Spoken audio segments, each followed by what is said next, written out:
the left and the right is political, right? We've got extremism on the political spectrum, okay? This is not going to be a political talk, but we can all acknowledge that, objectively speaking, we're in a politically extreme state, okay? You've got like radicals on both sides, and we all know who they are and what's kind of going on there.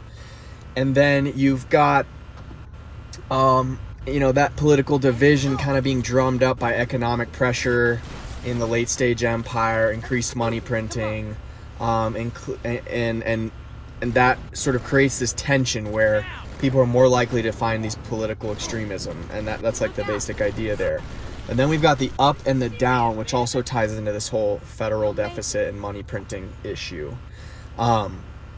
because the up and the down is the haves and the have-nots. It's people with assets and the people who are broke and live on wage labor, right?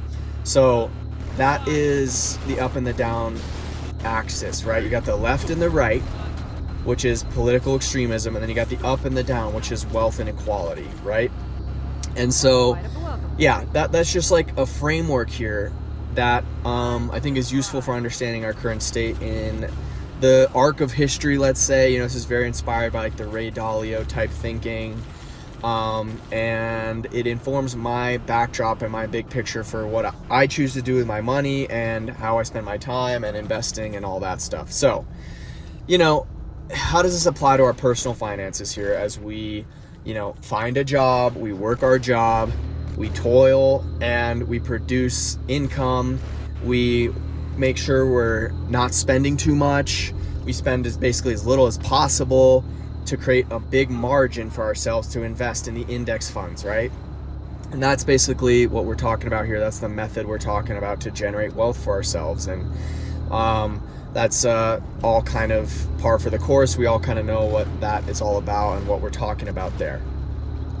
And so what are you doing when you choose to get a job, earn as much as you can, spend as little as you can, and invest, especially in your 20s? Well, let's look at this axis to explain kind of what's going to happen there. I mean, you are choosing to sacrifice your 20s a little bit. And, I don't mean you have to go crazy here, but, you're choosing to be responsible and diligent and maybe a little extra focused on finance in your 20s.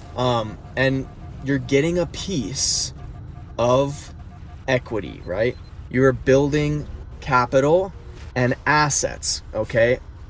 And I really believe that this will be disproportionately rewarded in this stage of the US empire and the global economic system. And that's why I set this whole thing up with that schema, and that's why it's something that I think about. This model of our current world really kind of shows like why you will be disproportionately rewarded to be an investor early in your 20s, particularly at this moment in history, okay? Because the federal government is going to be incentivized, just like many empires have done in the past, to basically print more money to pay off its debts rather than actually be fiscally responsible. And if you think about it, like there's so many reasons why being fiscally responsible as a federal government is super painful and basically impossible. And as we buy the market and build assets, and I don't have only index funds, but that's like the majority of my portfolio, right? As we, or crypto or metals, like whatever you're into, as you build assets, okay, we are basically putting our money on assets that are going to be a magnet for all the money that gets printed, right?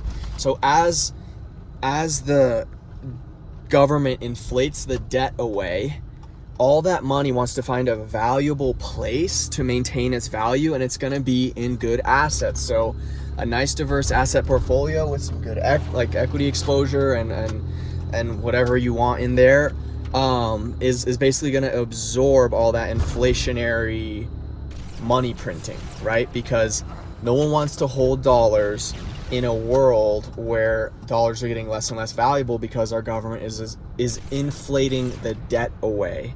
Basically, my point is no one really knows how this shit is all going to pan out, but I personally really don't see us getting out of our debt any other way than the whole money printing method or approach to this. So that's what I think is going to happen. You want to hold assets so that as our federal government prints money to pay off its debts, you're holding things that are going to absorb that economic sort of stimulus, let's say, or that economic juice, that money printing.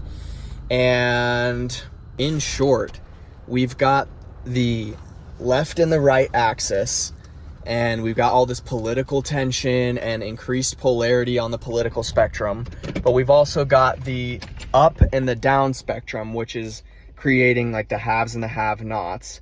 And I believe that young people in their 20s who build portfolios and build a set of assets will disproportionately be rewarded than even in other times in history. Okay, and that's because of the federal money printing situation that I think is basically inevitable. And I see this as a long-term thing. I really think this is going to play out over the arc of our lifetimes as 20-somethings. And it's just going to be disproportionately rewarding to people who get going early, because the federal government is going to keep printing money one way or another, and the dollar is going to basically be inflated away along with our debts, and all of that economic force is going to be absorbed into valuable assets that grow over time and hold their value. Like things like gold, Bitcoin are the kind of, maybe a little more fringe. And then of course, like the blue chip, or just like the core, blue pill style investing of index investing as well, I think will do really well. And that's just the result of this money printing and those assets absorbing all that force. And so if you want to be a part of that growth and you don't want to be stratified as someone who's just on the complete bottom of society and lost all wealth because your wages got basically inflated away, then it's really incentivizing to, if you're working in your 20s, set aside as much as you can for investing. And like I'm saying, I think it'll disproportionately reward you because of the macroeconomic situation with the state of our federal government and spending and that sort of stuff. And then on the left and the right, I really believe we are heading for some sort of populism, extremism. And again, I think this will take time, but you're already seeing that, right? And so we could have like a Mamdani style takeover of the government where we see like a big socialist revolution politically, and we end up looking a lot more like Europe. Or you could see a more extreme version of the right-wing populism, even more extreme than the Trump movement, right? And so I'm not going to get political here. I'm just going to say I think populism is a theme for us. Are you really focusing your energy correctly if you're fighting political battles every day when realistically there's this huge economic inevitability that basically wealth distribution is going to continue to get stratified, and you really should be working to get as much exposure to a good set of assets as you can. And yeah, this is the arc of history, right? And then you can weather the storm of populism by being financially adaptable and all that sort of stuff. And that's really the topic of this channel, is the financial side of those types of things. So anyway, that's kind of my rant there. You got the left and the right. You got the up and the down, and the money printing, I think, is making those vectors get more extreme. Okay, that's the big picture. Like, wealth distribution between the up and the down get more extreme when in a money printing environment, because those with assets absorb the money printing because dollars want to find a valuable home, and therefore the wealth distribution gets worse. Because if you have assets, the your wealth grows a lot in an inflationary environment because the dollars are looking for a home. And if you don't have assets, your wages probably won't keep pace with that. And so it just increases this wealth distribution issue. And then you've got the right and the left, where as more and more people are basically, as normal everyday people who don't have assets are kind of struggling, they turn to political populism to try and express their frustration, right? And that's where we get extreme socialism or extreme right-wing, whatever you want to call it. So populism, right-wing populism, let's say. So populism on both sides of the right and left, and wealth distribution, inequality getting even more extreme. And both of those are the result of basically the inevitable need for our government to print its to inflate its debt away.